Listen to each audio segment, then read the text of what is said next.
Welcome everyone to Daf Yomi 1 week at a time, Masechet Avodah Zarah.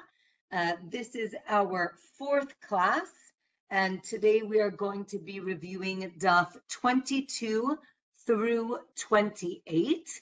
And today our class is dedicated for the Refuah Shlema of Noam Ephraim ben Ifat. And we wish Noam Ephraim a refuah shlema, and may our learning be in his zchut for his complete recovery. Okay, we are at Daf 22 at the top. We're finishing up the first chapter, and we were in the middle of talking about working with a partner who is an idolater. Again, I'm going to preface, as I have before, if I use the word non-Jew in this class or in the whole Masechet, it does not mean someone who is not Jewish. It means an idolater. I feel like that has more syllables than non-Jew. So if I end up saying, again, non-Jew, it means someone who worships idols, a pagan. Which, as we said, is problematic. So let's say you have two sharecroppers. One is Jewish and one is not Jewish. So the Gemara asks, can they split up the work so that the Jew works, let's say, on Sunday and the non-Jew works on Shabbat? So one opinion is, yes, that's okay. Another opinion is that it's not okay because if they're partners, so then the Jew is benefiting by the pagan working on Shabbat, and therefore it is problematic. But if they decide this, they decide to do this sharing at the beginning of the partnership, so then it's okay, right? They go into the partnership. These are the days that we're going to split our work.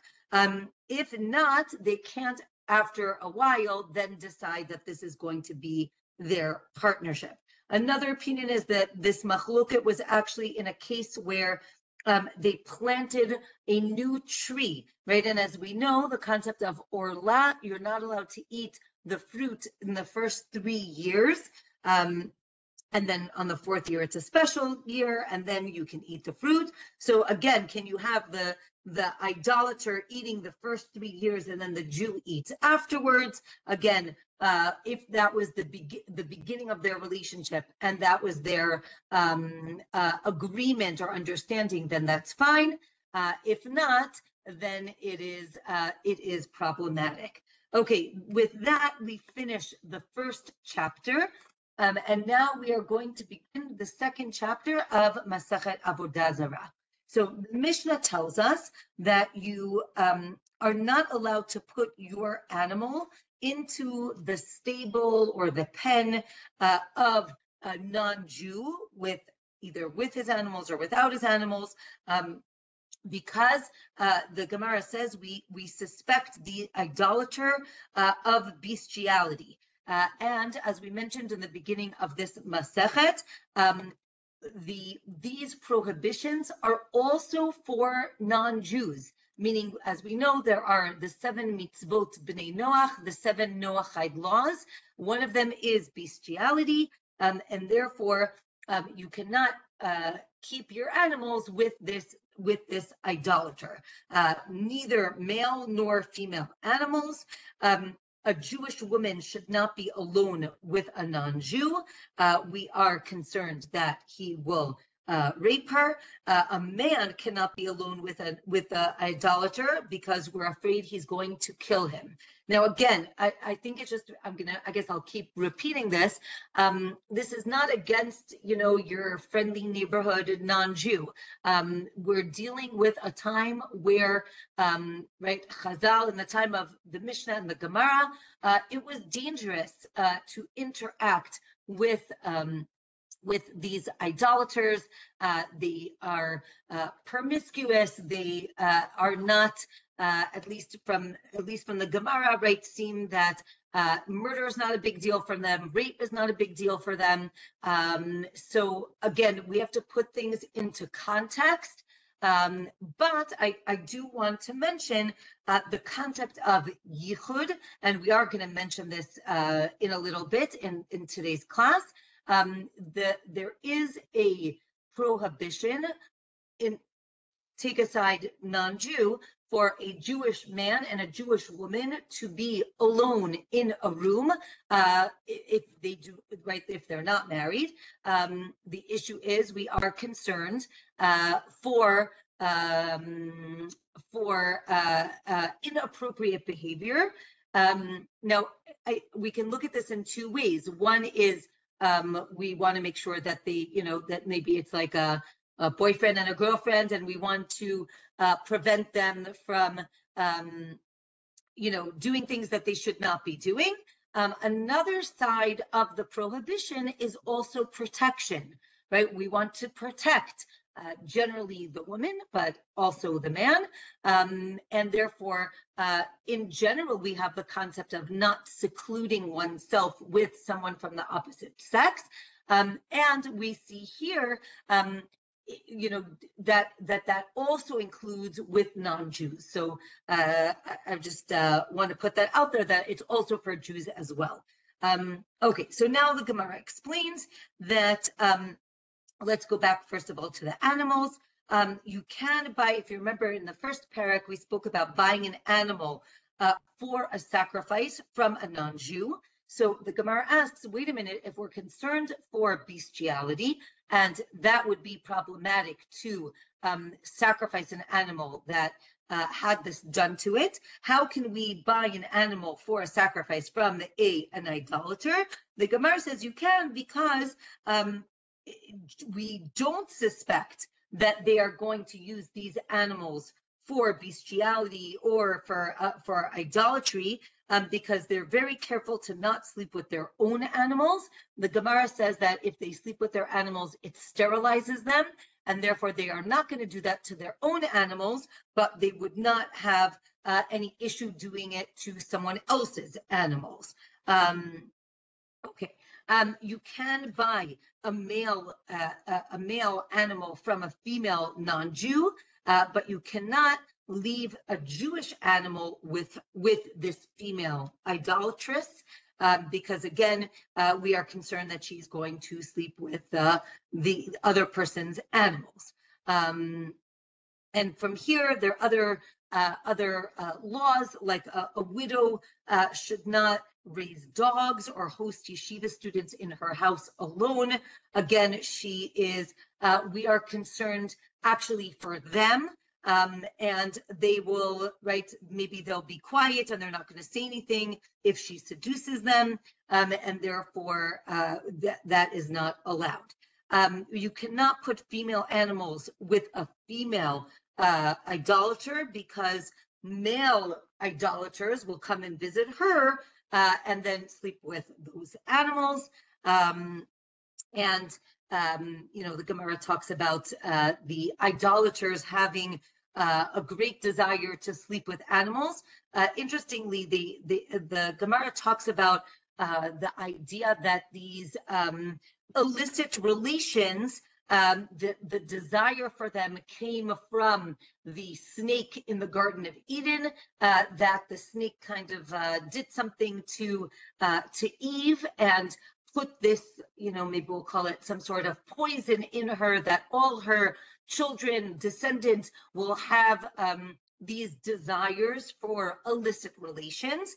And the idea is that what one can say, but wait a minute, what about Jews? We come from Adam and Eve as well. So the Gemara says at Har Sinai, at Mount Sinai, when we received the Torah, that purified us from these illicit relations, and therefore we do not have these desires. But the non-Jews who are not at Har Sinai, they still have these desires.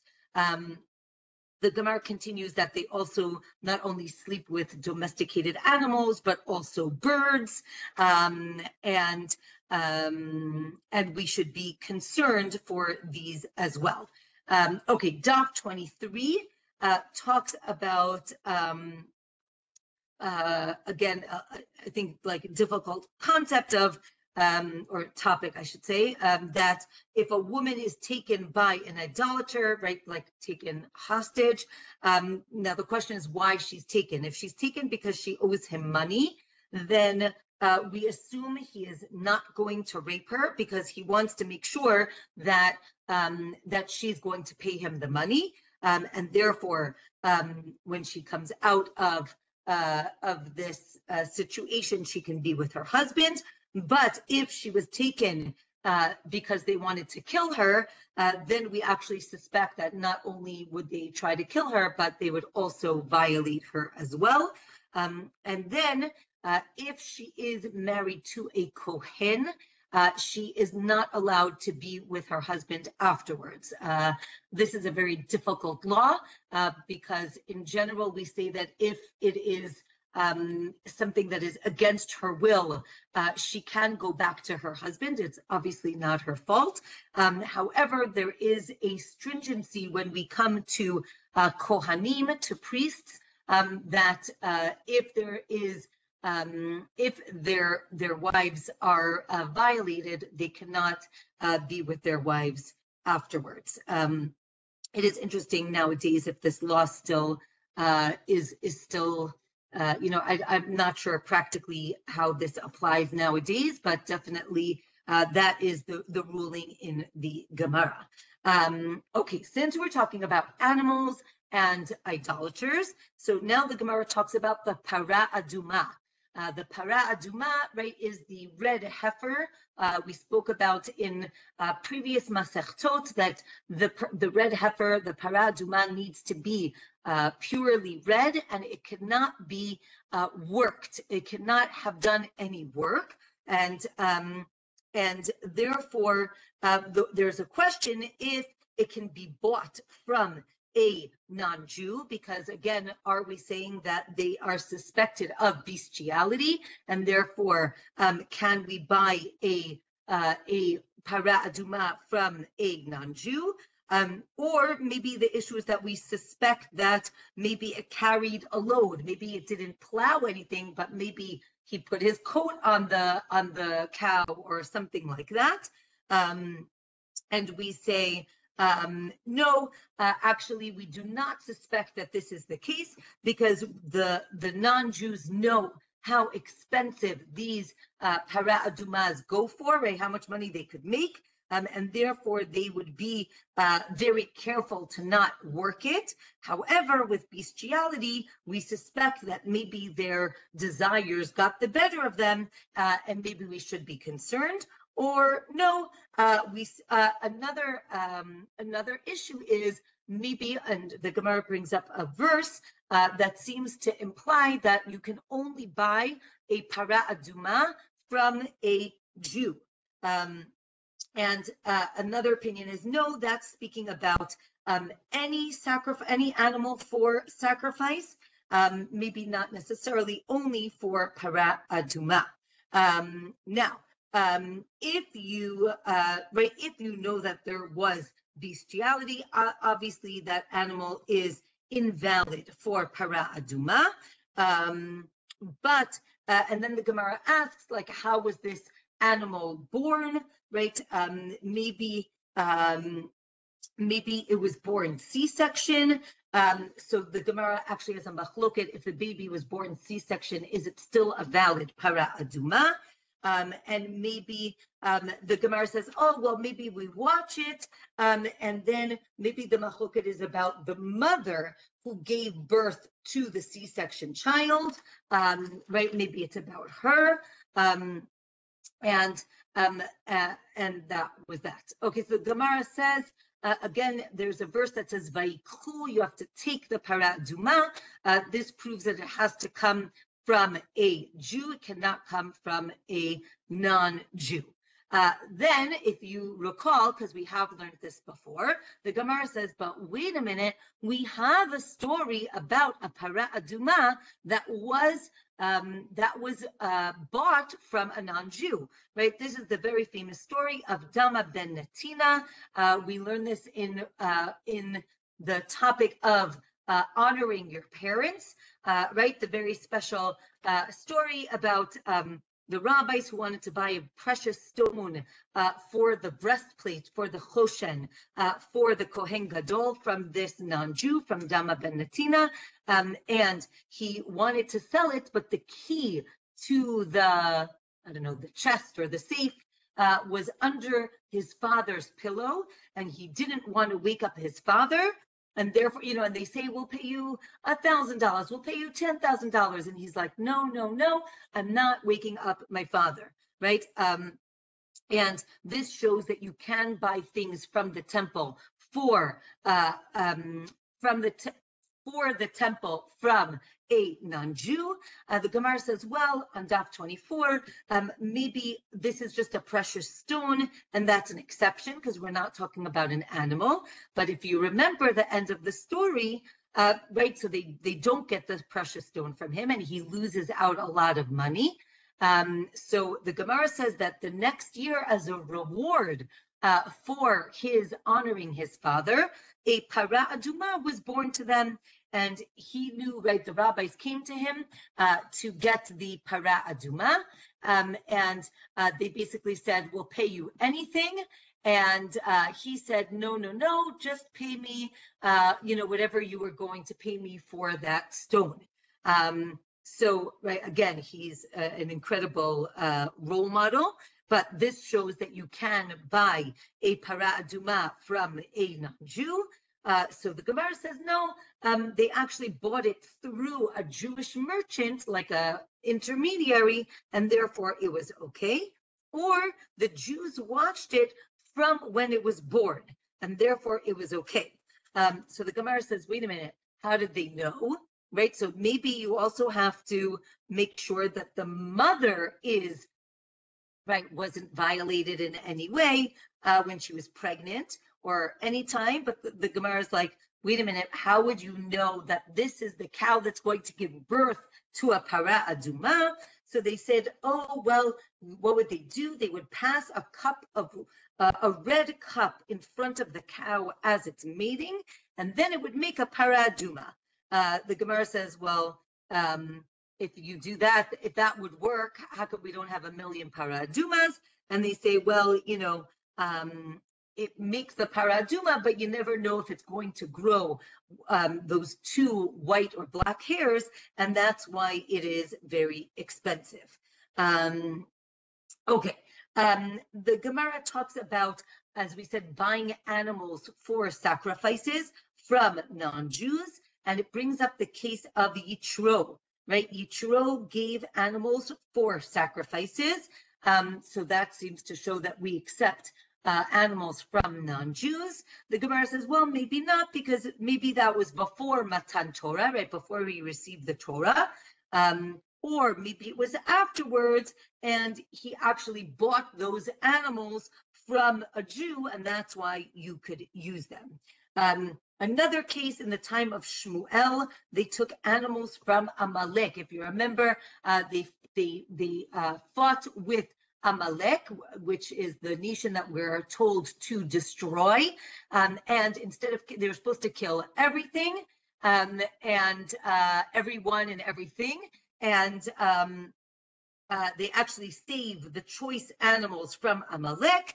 And the Gemara says, well, no, they actually sold those animals and then took the money and bought new animals from Jews for the sacrifices.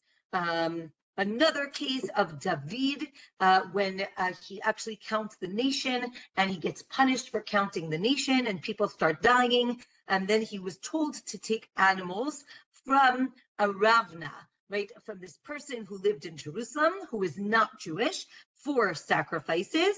The Gemara says, no, it's different because he wasn't a pagan. He was a ger toshav, right, a non-Jew who lives with the Jews and accepts certain things, and therefore he doesn't do bestiality, and therefore it was okay to take these animals from him. Another story of animals from non-Jews, if you remember, the Plishtim fought with the Jews and captured the Aron, the ark, and they keep moving it because everybody is suffering from having the ark with them. And when they decide, okay, that's it, we've had enough, and they want to send back the ark, they sent it back with 2 cows. Right? The Torah, the Tanakh says that they were nursing cows, and right, the miracle was that they left their babies in order to deliver the Aron back to the Jews. And the Jews took these cows and they made them into sacrifices. So the Gemara says, you see, you can take animals from non-Jews. The Gemara says no, right? This was what's called a hora'at sha'ah, where it was a in the moment, a necessity to do, that it was only in that case that you can use these animals, but in general, you cannot. Or maybe it was because they were sacrificed on a private altar, and therefore it was okay. Okay. All right. So now the Gemara talks about these animals, if they are objects of bestiality, it makes them sterile till they're 3 years old. After 3 years old, if that happens, then they are not sterilized. And this is and in these, the verses are talking about animals that are under 3 years old. Okay, as we said, right, the cows went straight to the Plishtim, from the Plishtim to Beit Shemesh. You can actually, if you ever go on a tour in Israel, you can actually see like the valley that they walked, and the Navi seems to say that the cows sing a song of praise the whole way, right? They say Shira, or they were looking at the Aron the whole way, and they were singing a Shira. What were they singing? Maybe they were singing Az Yashir Moshe, right? The Shira, the song from the Torah, or maybe a certain part of Yeshayahu, or maybe a parak of Tehillim, or they made up a new song. And here at the bottom of Daf 24, it has the word Dvir, which is actually my grandson's name, and it says that Dvir means a book, and therefore, just so you should know that that's another word for Sefer is Dvir. Okay, Daf 25. Since we're talking about miraculous things that happen, right? Cows singing Shira is a very miraculous thing. Another thing that we know from the Navi that is miraculous is the battle with Yehoshua, with Joshua. He's in the middle of a battle, and it's Friday afternoon, and Yehoshua asks Hashem for the sun to stop so that they could continue the battle. Again, as I said, it was Erev Shabbat, and it says that this was written in Sefer Yesharim, the book of the upright. So the question is, what is the book of the Yesharim? Yes, Zohar mentioned Dvir is also a name for Kodesh HaKodashim, for the temple. Yes, exactly. Okay, Sefer Yesharim. One opinion is it's Sefer Breshit, right? Because our forefathers were Yashar, upright. And what does it say? That when the sun stopped still in the sky, all the nations knew about it, right? Because it's not getting later, it's not getting dark, or it was dark, so it's not getting light. Then there's a machloket, how long the sun stopped. First of all, the sun stopped twice, once in the middle of the day and once at the end of the day. And there's an opinion that it moved for 6 hours, it stopped for 6 hours, it moved for 6 hours, and it stopped for 6 hours. So 24 hours total, or maybe the day was 36 hours total, or it was 48 hours total, and they all argue on how many extra hours the sun was shining. The sun also stops for Moshe and for Nakdimon ben Gurion. So the story with Nakdimon ben Gurion, we actually learned it in Masachet Ta'anit, but it was a long time ago. It was a time of drought, and he borrows wells of water to feed the olim, to feed the pilgrims that are coming to Jerusalem. And he said that he would repay the water, and if he doesn't give back water, he'll pay a lot of money. And of course, on the day that he was supposed to pay it back, it still didn't rain, and now he was going to owe this person a lot of money. And the Gemara goes like through like the whole day, right? Like at 9 o'clock in the morning, he comes and he says, "Okay, give me back my water or give me back money." And he's like, "No, I have so much time." And then at 12 o'clock he comes, meaning he go like the Gemara builds it up with suspense. But in the end, he davens to Hashem and he says, please. Let this day last longer so that it could rain, and it will fill the cisterns, and it's exactly what happened, and it rained and it filled the cisterns, and he didn't have to pay money, he just gave back the water. Okay. The same thing. It says that the same word is written in Yoshua as it is for Moshe. For Moshe with the war with Sichon. The sun also stood still for Moshe, just like it stood still for Yehoshua. Back to our Mishnah. The Gemara tells us that Jewish women cannot seclude with a idolatrous man. But as I mentioned in the beforehand, she also can't seclude with a Jewish man, meaning what's the Gemara trying to teach us? If she can't seclude with a Jewish man, obviously she can't be alone with a non-Jewish man.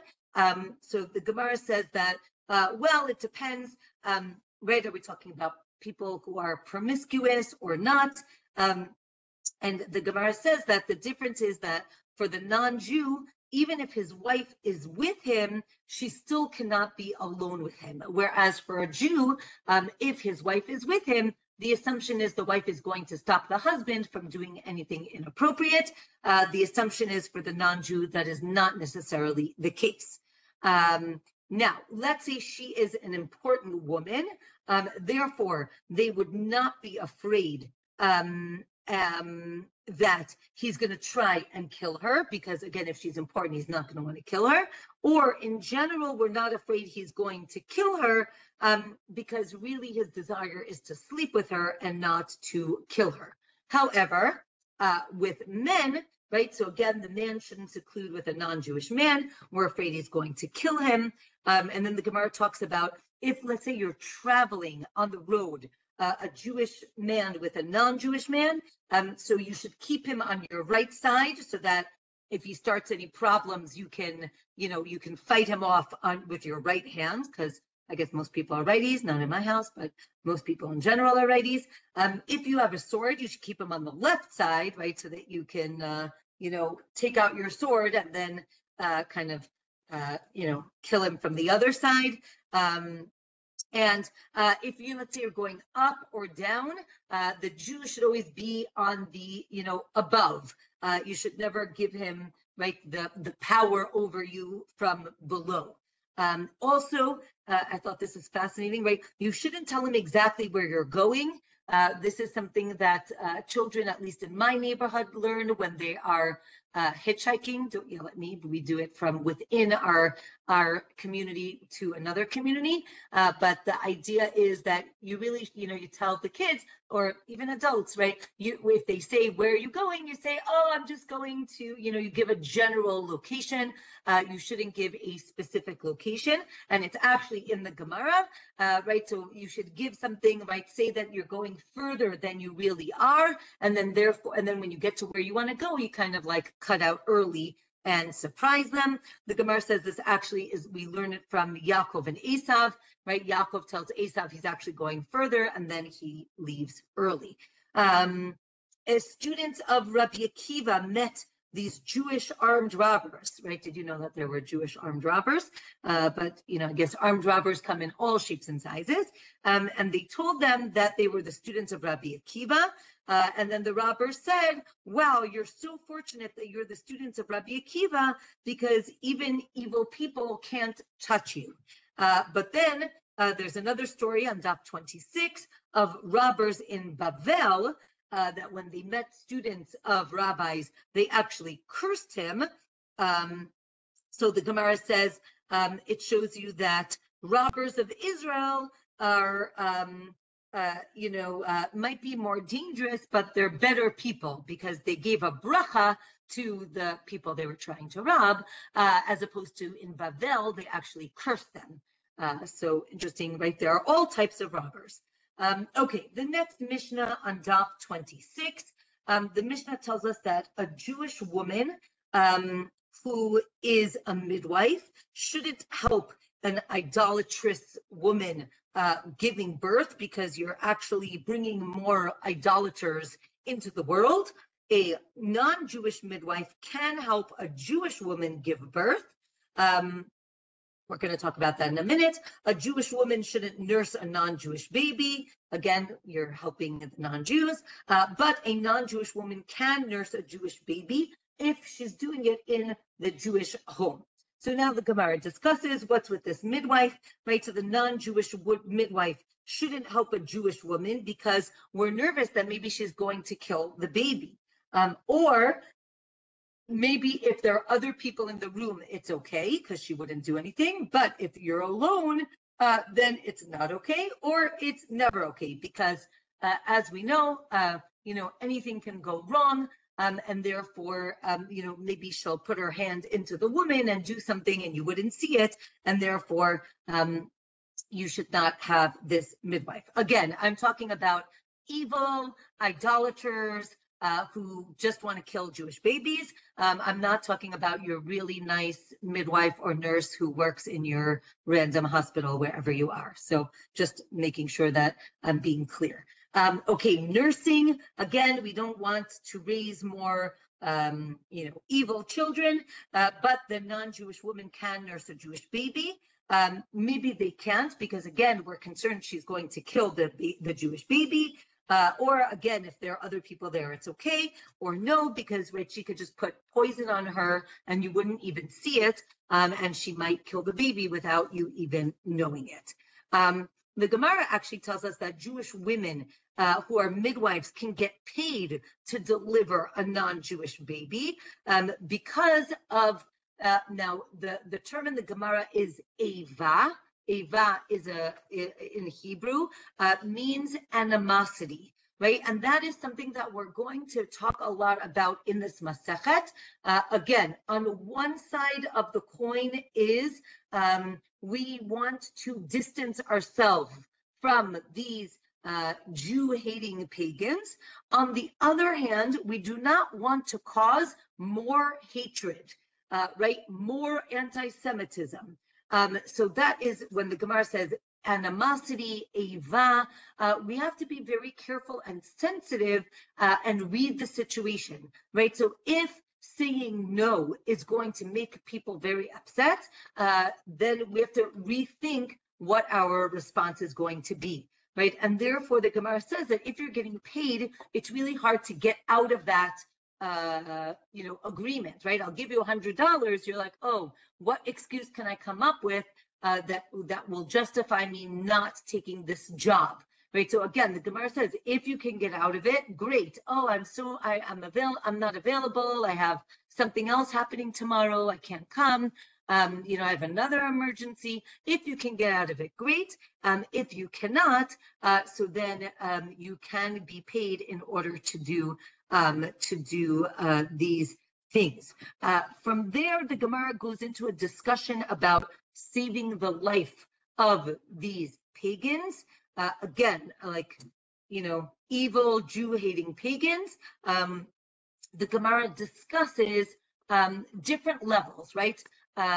You're not allowed to cause their death directly, However, right, are you allowed to cause their death indirectly? Meaning, they fell into a pit and they're yelling, please, please come help me, save me, save me. Do you help them or not? So the Gemara says that you can save the idolater from a pit and get paid for it. Or, right, again, if you can get out of it, oh, I'm so sorry, I'm late for a meeting, I can't help you right now.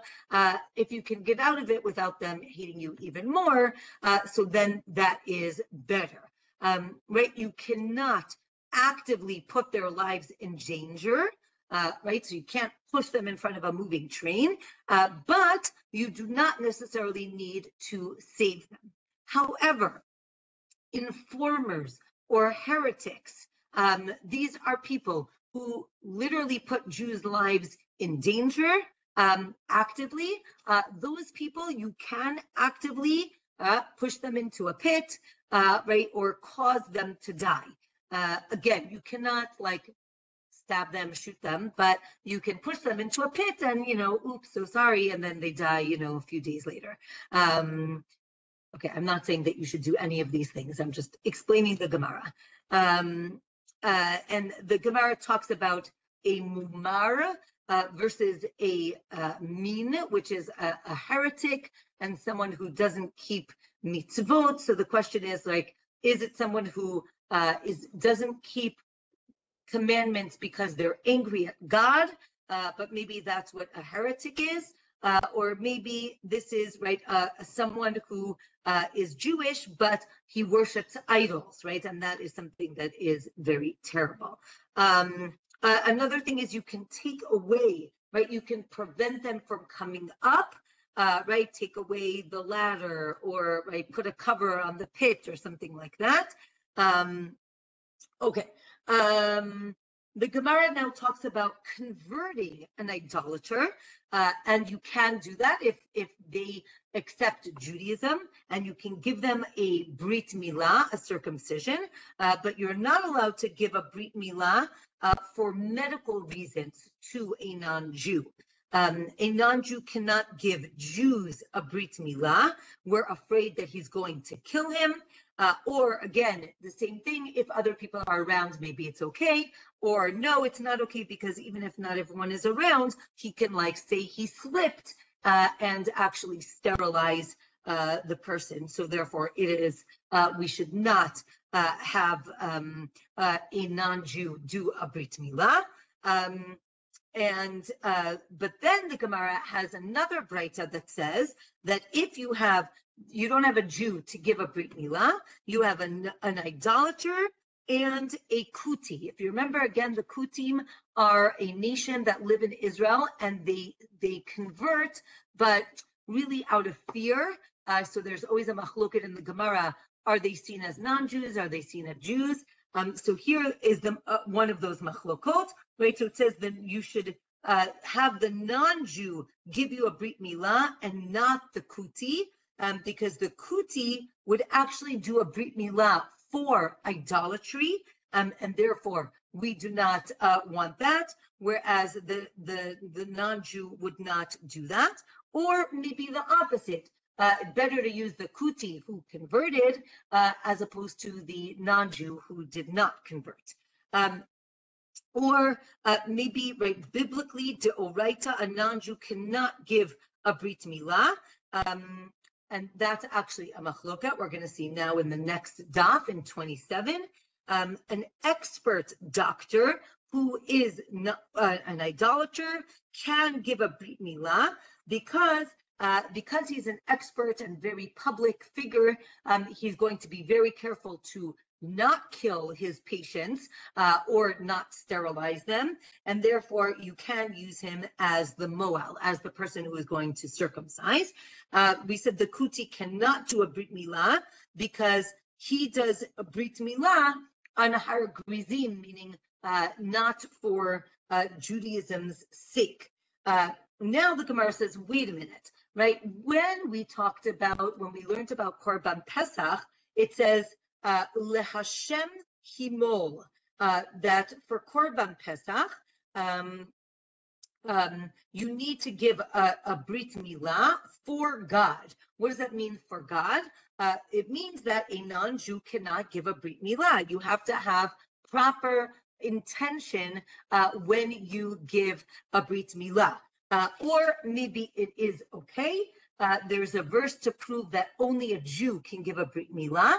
And more than that, only a person who has a brit milah can give a brit milah, which is why, in general, we say that women should not give brit milah. Don't worry, I'm going to get to tzipora in 1 minute.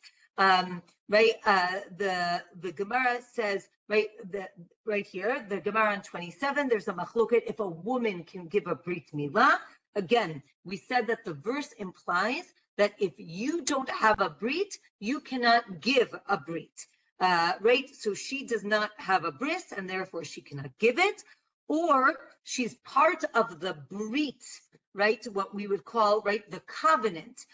She's part of the covenant, and therefore she can give a brit milah, or, right, everyone agrees that a woman can do it, right? And our proof is tzipora, right? Tzipora is the wife of Moshe, and the Torah seemingly clearly says that she gives a brit milah to her son. However, there's an opinion on this daf that says, no, she commanded someone else to give a brit milah, or maybe she started it, but Moshe finished it. So that can't necessarily be a proof. Okay, next Mishnah. You can go to a non-Jew for healing of mammon, right? Mammon means monetary things. We're going to explain what this means in a minute, but not for nefashot, things that are life-threatening, maybe. You cannot go to a non-Jewish barber, right? Again, don't forget, right? The barber used to use the razor. That's very dangerous. Or you can go if there are other people there, but you can't go alone. Okay, so now the Gemara explains, what does this mean? You can go for mammon. It means that maybe it means that you can pay him to, for his services, but you can't do it for free. Or maybe it means mammon, meaning where there's no life-threatening danger. But for nefashot, if it's dangerous, you cannot go to the non-Jewish doctor. Or it means you cannot go to the non-Jewish doctor if he causes any pain. But you can go to him for your mammon, meaning for your animals. You can take your animals to a non-Jewish veterinarian, but for yourself, you cannot.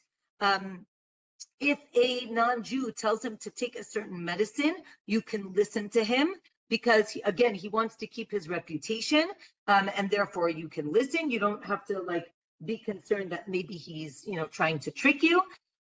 If the Jew is going to die, if you do not go to this non-Jewish doctor, so then you can go. Right? There's a chance that he can save him is going to trump the chance that he might kill him. If you have a non-Jew, right, the idolater versus a Jew who now, practices idolatry, so then again, the mean is very connected to his idol, and therefore you cannot go to him even to save a life. But to the regular non-Jew, right, the regular idolater, you can go to him to save the person. The bottom of Daf 27 is a very famous Gemara. We have it in numerous places. The concept of v'chai bahem, right? The Torah tells us that we need to live for the with or for the commandments, meaning you do not have to die in order to keep commandments. However, if it's in public, then in certain cases, you do need to, take your life, succumb to death rather than to go against the mitzvot, right? This is the concept of chilul Hashem, of desecrating God's name. Last daf 28, any wound that is life-threatening, and you can desecrate the Shabbat for it, right? Mechalel Shabbat for it. So then you cannot go to a non-Jewish doctor for, because we're concerned. Or no, any internal wound you cannot go to the non-Jewish doctor for. Again, we're not talking about your nice, friendly non-Jew who works in the hospital in your neighborhood. We're talking about evil pagan who wants to kill all the Jews. So even though he's called doctor, he's still going to want to kill you. Since we mentioned an internal wound, the Gemara describes internal means from the lips inward. Or, right, what about the teeth? It's a machloket about the teeth.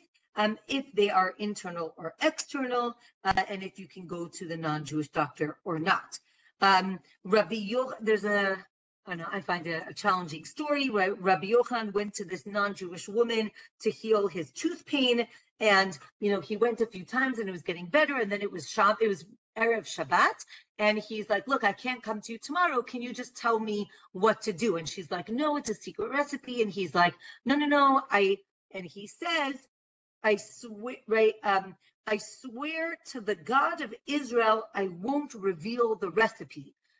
So she tells him the recipe, and then he basically the next day on Shabbat, he announces the recipe to all the Jews in Shul. I think it's a very troubling story. The Gemara says, no, it's not troubling, because if you look at the words, he swore that he wouldn't tell God, but he didn't swear that he wouldn't tell people, or that actually he does tell her afterwards that he's going to tell, his congregation. The end of the story has two options. One is that she's so upset, right, that he basically, destroyed her business, that she kills herself. Another option is that she's like, wow, you're so smart, I want to be Jewish, and she converts. So you can choose your own adventure, which one you like. Okay.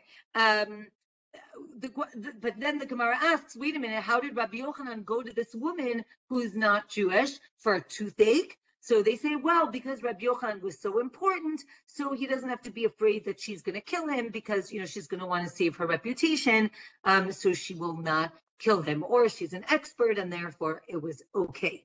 Rabbi Abahu, the doctor tried to kill him, even though he was important. So the Gemara says, no, he's different because he used to argue with them all the time, and therefore they thought like, oh, it's fine to kill him.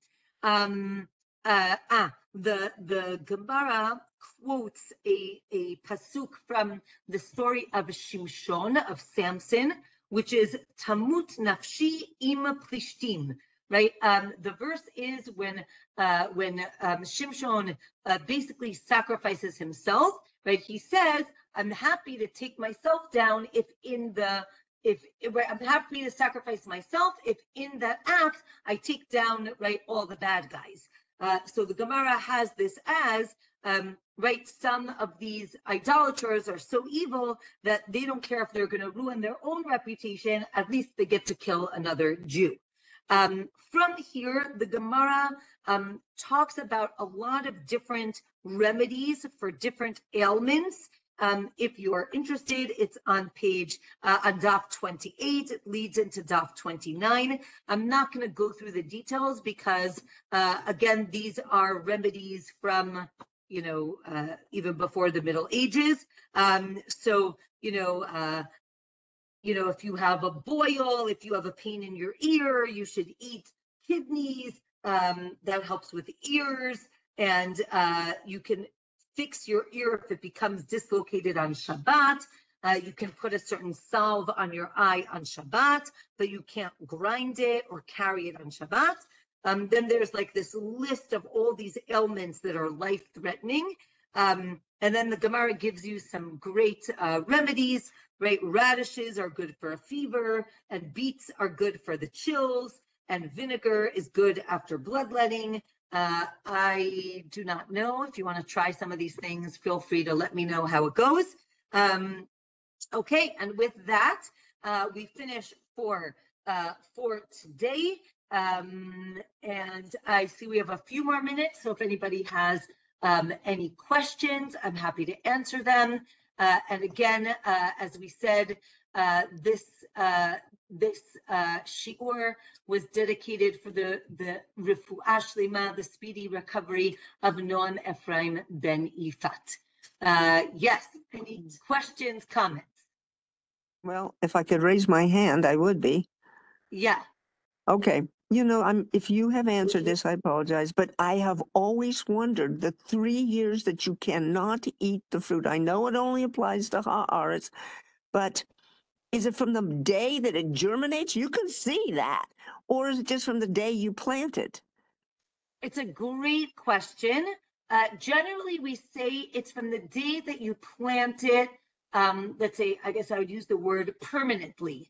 So if, let's say you work in a nursery, right? The question is, do those years that it's growing, right? Like as you that's said, what I'm wondering. Right. It's a great question. I don't remember. Zohar, do you know? No, but it sounds right what you're saying, but permanently in the ground in Israel. So it's and matzah menutak is a different story, So. Right. I think that if they are grown in, let's say, a pot, they're not considered, right, a pot that doesn't have a hole at the bottom. They're not considered part of the ground. And then when you actually plant it in the ground, I think you count from there. But I know that feel free to people consult. transplant it with the dirt that it was in the pot. It's not about the dirt. It's about the age. container. Isn't it about the age? It's about the container. If it's in even if it's the same dirt, if you take that dirt and then put it into the ground, I think. I'm not paskening, so I'm happy to look it up if you want. Yeah, I think you're reaching out also for the rooting. The root, the idea is Exactly. it's rooted in that soil. So that comes into it where you have a little seedling and it has not yet been put into the ground. It has not yet taken root in the ground. And this also comes up with judging the age of a branch that has been grafted in that then bears fruit. And they want to know, well, that tree is, 10 years old. And so that branch might bear right away. And so do I have to wait for the branch to be 4 years or do it right away? And I too have forgotten the answer. The answer is out there. And I forgot what it was. Yeah. So I know in avocado trees, avocado trees, they say that you have to graft in order for them to bear fruit, from a fruit bearing tree. But the question is that graft that you took was from a tree that already has passed the orla because it's already bearing fruit. So question is, if we would be very happy if you could find the answer. Yeah, I would too. It would be, yes. Thank you so much. Yeah. I'm looking. Hold on. You can keep talking. Any other questions? And by the way, most trees that are in pots have holes. I would say 90 and better percentage. Because if they don't, they'll root rot. Yeah, for drainage, yeah. Okay, here. The count of the 3 years does not necessarily begin when the tree is still a seed. Rather, the count begins once the tree is planted in the ground. The tree could be fully grown, but if it was replanted after being completely detached from the ground, the 3-year count begins anew. If enough soil was left, hold on, if enough soil, that was Zohar's point, if enough soil was left on the roots for it to survive for 3 years, or for even a few days outside of Israel, one does not need to observe the laws of Orla once the tree is replanted, I guess, outside of Israel.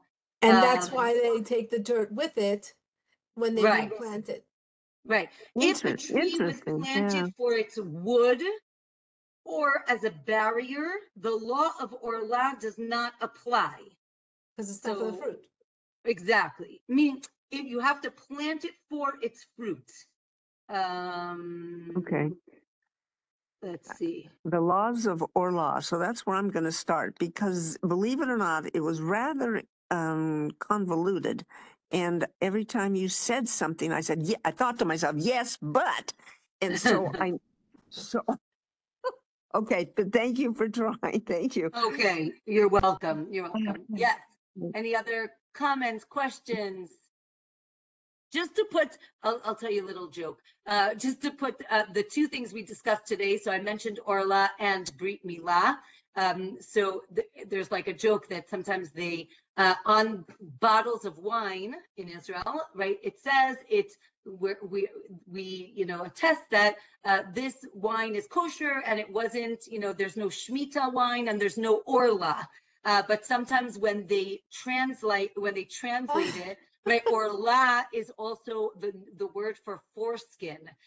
So sometimes it says, right, with no foreskins. My God. It's very funny. One more thing. Who was Noam Afrim Ephraim. Ben? Yeah, Oh, Ephraim. I don't know. I don't know. I was just told okay. that Okay. All right. this Okay. is somebody who we're praying for, but I don't know any details. Okay. Okay. On the note about your translation, it was very funny. I used to prepare payroll, and I needed to send the Israeli payroll, and I used to send the reports to the States for their approval, and they did a Google Translate, and they said to me, "You pay your employees in camels?" I Oh said no. to her, "What?" So she goes, "Yeah, this Gemel. word here, kupat gemel. Now in Hebrew, there are no vowels, so gemel is, contribution and reciprocated. Like pension. Yeah, but it's not. It's gemel. It's Okay. reciprocated contribution, and the translation was gamal, which is camel. So it's the That's same. so funny. Consonants, but not the same. That's so funny. Yeah. All I right. think AI has come a long way since then, but yes.